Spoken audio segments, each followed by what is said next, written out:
Hey everybody, it's Ron from Pick Dawgz. This is Ron's Rundown. We're going to go over the MLB game schedule for Tuesday, May 7th, 2024. And if you like what you see, make sure to give this video a big thumbs up and subscribe to our channel. Don't forget to put your baseball picks in the comments section below. And if you're looking for my best bets, including my daily rundown best bet in the MLB, you can find those at the premium picks tab at pickdawgz.com. There's also a link in the description.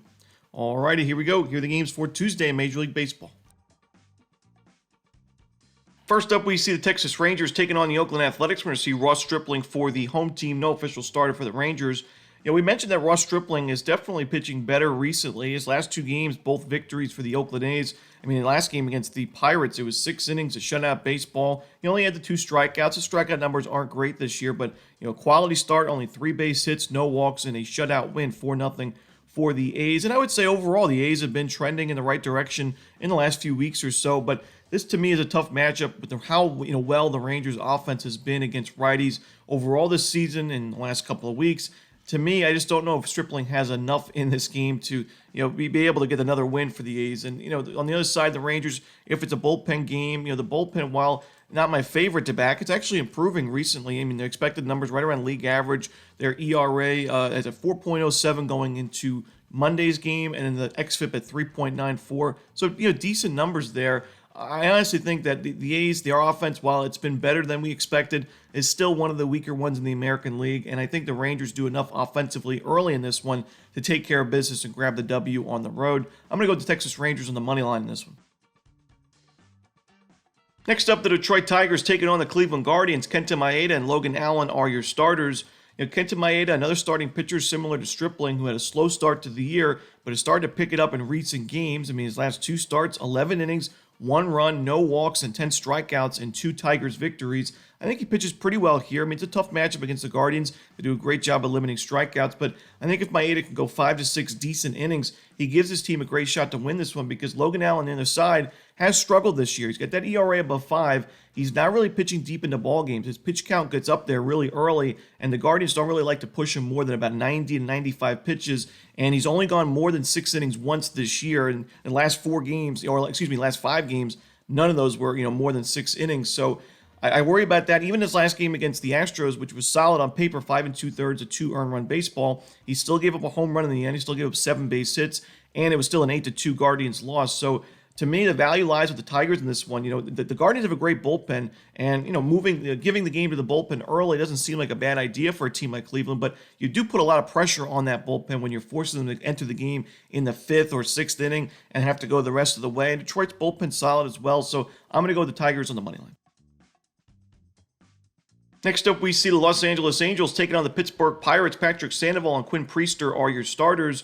Patrick Sandoval is coming off one of his best starts, if not his best start of the season in that last game against the Phillies. But, it was 5 innings, 2 runs, 10 strikeouts. But he only went 5 innings. It was 102 pitches through 5 innings. We know the pitch counts have really gotten away from him early in games. He hasn't gone the 6+ innings in any start this season. So that's a problem when you get this Angels bullpen behind you, one of the weakest bullpens in baseball. Also, that was still a loss, even though he pitched well against Philadelphia. Still a loss in the end, 2-1 the final score. And the Angels have been one of the least profitable teams in baseball. Sandoval's been one of the least profitable pitchers in baseball to start the year. And you got a Pittsburgh Pirates lineup that's been really solid against lefties this year. The Pirates have had their offensive struggles, especially in the last couple of weeks, but not really because of their numbers against lefties. They've actually been right around, above league average against lefties for most of the year in OPS, isolated power. So I like this matchup for Sandoval. Priester's improved since his rough start to the beginning of the year, but now he's got a 3.31 ERA through his first 3 games. His last one, 6 innings, 2 earned runs against the Athletics. He gave up 2 home runs in that one, but it was still a quality start. I think if he gives the Pirates a quality start here, they should have no problem winning this game in the end. So I'm going to go with the Pirates on the money line in this one. Next up, we see the Arizona Diamondbacks taking on the Cincinnati Reds. Zach Gallen and Nick Martinez are your starters. Zach Gallen, we've mentioned the issues on the road. Last year's numbers were not great on the road, and so far this year, he's got .53 ERA in 17 innings at home, 3-0 record, and on the road in 15 innings, he's given up 11 earned runs and 4 home runs, giving him a 6.6 ERA. He's personally 0-2, and the Diamondbacks are 0-3 in his first 3 road starts. So it is tough to have a lot of faith in his game coming back from the injury.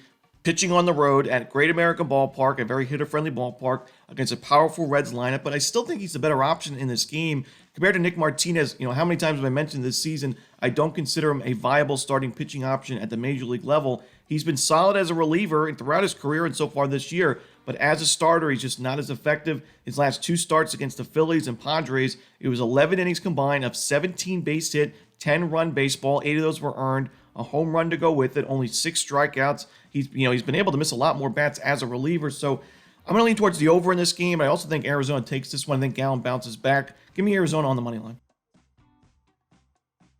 Next up, we see the Toronto Blue Jays taking on the Philadelphia Phillies. Jose Barrios and Christopher Sanchez are your starters. Jose Barrios off to a great start this year, but so are the Philadelphia Phillies as a team, and I think this is a team that's flying under the radar right now. Going into Monday's games, they have the best record in baseball. It's not the Orioles, the Dodgers, the Braves, the Yankees. It's the Philadelphia Phillies. They're 13-6 at home this season. Sanchez has pitched well. Now, this is a Blue Jays lineup. It's hit lefties pretty well this year, but recently, last couple of weeks, right around league average, a little bit below league average in OPS and ISO. So I think Sanchez pitches well. He's pitched well at Citizens Bank Park this season. And then Jose Barrios, I do have some regression concerns in his game. Don't love the fact that he's not really missing a ton of bats recently. Only 4 strikeouts in his last 12 innings of work. Now, that was against the Kansas City Royals, a very good lineup, and he gave up 2 home runs in those 2 starts combined. But the Philadelphia Phillies also a very good lineup against right-handed pitching recently. They've been one of the hotter lineups in baseball, honestly. So I'm going to go with the Philadelphia Phillies in this game on the money line. Next up, we see the Baltimore Orioles taking on the Washington Nationals. Corbin Burnes and Trevor Williams are your starters. Now, going into Monday's games, the Washington Nationals are the most profitable team in baseball this season. If you've wagered $100 on the Nats money line every game since the beginning of the year, you're up $985. It's because you're getting so many great plus money prices with this team, plus 150, plus 200 in spots as a big underdog, even at home.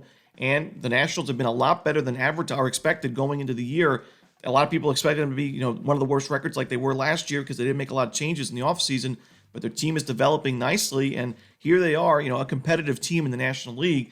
Now, things are going to change. The books are always going to be able to make the adjustments necessary to not get crushed on teams like Washington going forward. It's not just going to be free money with teams like the Nationals or the Guardians or the Brewers the rest of the season. However, I still think in a spot like this, when you're facing the Orioles, a great record, Corbin Burnes, and one of the best starting pitchers in baseball, you're still getting a really good price with the Nationals here. I mean, Corbin Burnes has been excellent for the Orioles, but he's still, the Orioles have lost each of his last 2 starts. He's given up at least 1 home run in 5 straight games and 6 of his last 7. You've got a Nationals team that's been very competitive against right-handed pitching. You got Trevor Williams, has been one of the most profitable pitchers in baseball. His last game, he's a guy that goes out and gives you innings. He's not flashy. His numbers aren't great in terms of the per nines on paper, but last game against the Rangers, goes into Texas against a very good lineup. 5 innings of shutout baseball and a 1-0 Nationals win. Exactly what you're looking for if you're the Nationals. Their bullpen's been a lot better than expected. I'm going to go with the Nationals here. I think the value is firmly with this Nationals team in this game.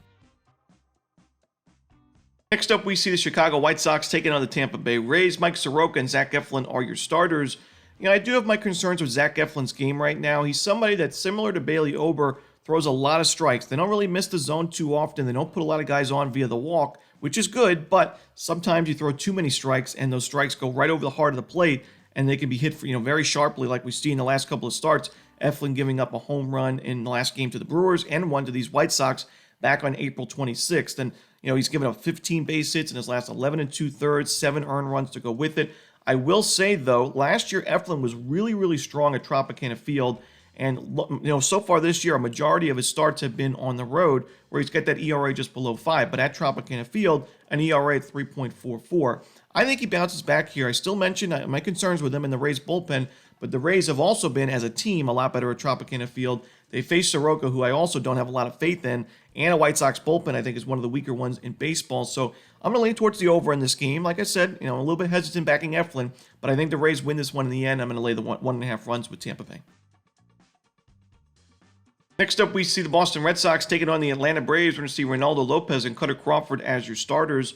I say take a shot here with the Boston Red Sox. That was a pretty ugly weekend series for the Braves against the Dodgers. I know that's the Dodgers, but the Red Sox have been a much better team than a lot of people expected. They've been a profitable team this year. Cutter Crawford's been a strong starting pitching option for the Red Sox. The bullpen's been a lot better than expected, and Crawford's got better numbers away from Fenway Park. Makes sense, as Fenway's a very hitter-friendly ballpark. But Reynaldo Lopez, while he's pitching really well this season, I do expect some regression going forward. We started to see that a little bit in that last game against the Mariners.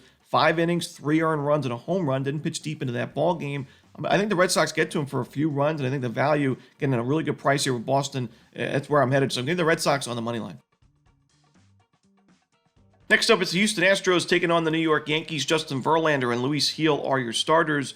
I got to say, I'm a little bit worried about Justin Verlander going forward. I know he's pitched really well on paper with a 2.08 ERA, but there's a reason his xFIP is at 4.72. You know, the walks per nine are a little steep at 3.63. The strikeouts per nine are very, very low, the lowest in his career since 2014 at 6.75. His BABIP is also very low. I do expect some, I would say pretty major regression concerns going forward for Verlander. And facing a Yankees lineup, it's been solid against righties at Yankee Stadium. I think this could be a tough spot for Verlander. On the other side, Luis Gil, somebody that really relies on missing bats, earning a lot of strikeouts, and he does have some issues with the free passes, 20 walks allowed in 31 innings. Now, his last matchup against the Orioles was a pretty good one because the Orioles had one of the lowest walk rates in baseball against right-handed pitching, but the Astros have one of the lowest strikeout rates, actually the lowest strikeout rate in baseball against right-handed pitching this year, even lower than the Cleveland Guardians. So is Gil able to get those pitch-to-contact outs? I'm not so sure. He does give up a lot of fly balls. I think the Astros can also take advantage of that. Now, when you look at the bullpens, we know the Astros bullpen's been one of the worst in baseball. And even though the Yankees bullpen ERA is very, very solid at 2.27, the expected numbers are not great at 4.2 xFIP. So I expect regression there. To me, we got two good starting pitchers on paper in this game, but two lineups I think are able to get to the opposition. I think because of the starting pitching matchup, the total is set too low. Give me the over in this Yankees-Astros game. Next up, we see the Milwaukee Brewers taking on the Kansas City Royals. Colin Ray and Seth Lugo are your starters. Another matchup here where we got two starting pitchers with great ERAs, great numbers. I mean, they're combined 8-1 this season with Ray at a sub-3 ERA, Lugo at 1.6. But I also have some pretty big regression concerns for both of these guys. And, I think both of these lineups are really solid against right-handed pitching. I do worry about the Royals bullpen going forward because while their ERAs improved, the expected numbers have not really changed. They're still the third worst xFIP in terms of the bullpen this year.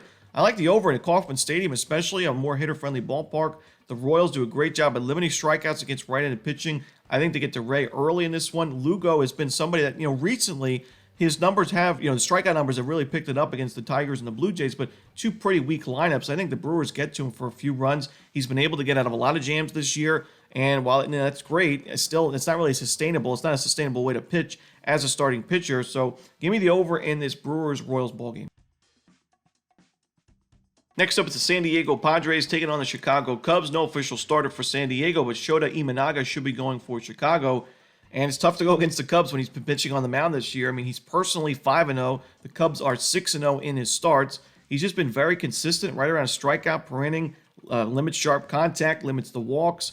His ground ball percentage isn't very high, but he gets weak contact outs anyway. And to me, the Padres started the season really strong against lefties, but they've kind of cooled off since. I think Imanaga pitches well, and while the price is probably not going to be great with Chicago, to me, it's probably the only way to go. So give me the Cubs in this one on the money line. Next up, we see the Seattle Mariners taking on the Minnesota Twins. Emerson Hancock and Bailey Ober are your starters.